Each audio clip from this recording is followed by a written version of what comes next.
Hey everyone, this is Jay coming to you again from Edmonton Comics, located inside West Edmonton Coin and Stamp here in beautiful Edmonton, Alberta, in the biggest mall in the world. Suck it, Minnesota.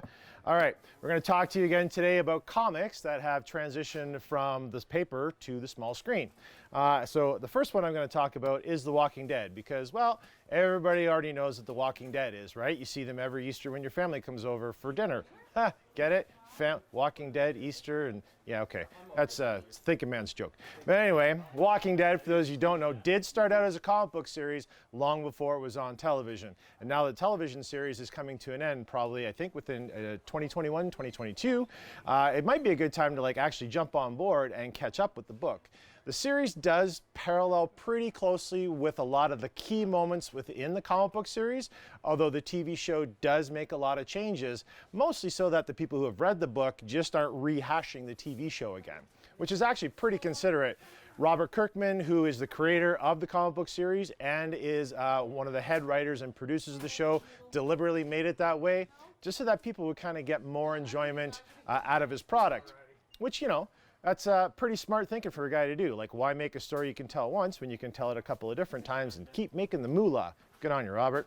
For those of you who maybe are thinking of getting into the comic book series, the monthly comic book series has completed. So the only way you're going to be able to read it is in these trade paperbacks, or what people refer to as graphic novels quite often. There are 32 volumes altogether with the graphic novel series.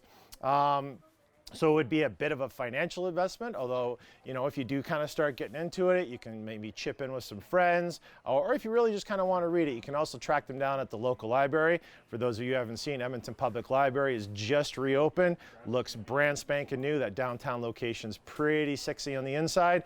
Can't say much about the outside, but to each their own. All right, so again, Walking Dead, cool series, definitely worth checking out. Not only can you get it in a format like this, if you're somebody who likes a little bit nicer books on their bookshelf, it is also available in a hardcover format as well, and we do carry it here at Edmonton Comics. The other series I'm going to talk to you about started out a few years ago when a guy from My Chemical Romance decided that, hey, rock and roll is cool and I'm making lots of money, but I really want to make comics. So Gerard Way decided to create the Umbrella Academy. Super cool story. A bunch of children that are being born around the world are being born with superpowers, and this, billionaire decides to go around, scoop them all up, and put them into his orphanage and train them into a superhero group. For those of you who've seen the TV show, it is excellent. I've seen it, thoroughly enjoyed it, super well cast, great pacing. Just a fantastic show and does a lot of justice to the book series. I do recommend the book series as well, though. The art might not be to everyone's taste. It's not that kind of traditional super slick Marvel or DC stuff that you'll see on the pages, but because of that, it actually has a bit more feeling. It's a bit darker and a bit more grounded and down to earth. So I do, for something that's so fantastical, it is actually super cool the way the aesthetic works within the book. Now, and coming out in the later half of 2020 this year, there's a new series starting monthly called You Look Like Death, and it features the character Seance. It's just kind of starting out now. Of course, it's going to get collected into a trade paperback like the first 3 miniseries were. So definitely you can either get the single issues as they come out monthly, or you can pick up the collected edition when it comes out in 2021. But either way, it's always super cool when you can watch something on the big screen and then read about it in its original form.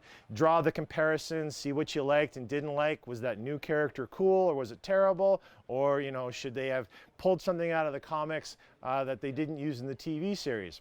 Choice is completely up to you, but it's actually a great little experiment to see how things that started out on the page translate onto the screen. How does somebody kind of work that vision of what somebody already envisioned and make it for a bigger audience? So that's my 2 picks for this week. So I recommend checking them out. If you're looking for more recommendations, please don't hesitate to come in, talk to myself or one of my coworkers. There's a lot of super nerdy people here who'd be happy to help you out at Edmonton Comics, located inside West Edmonton Coin and Stamp.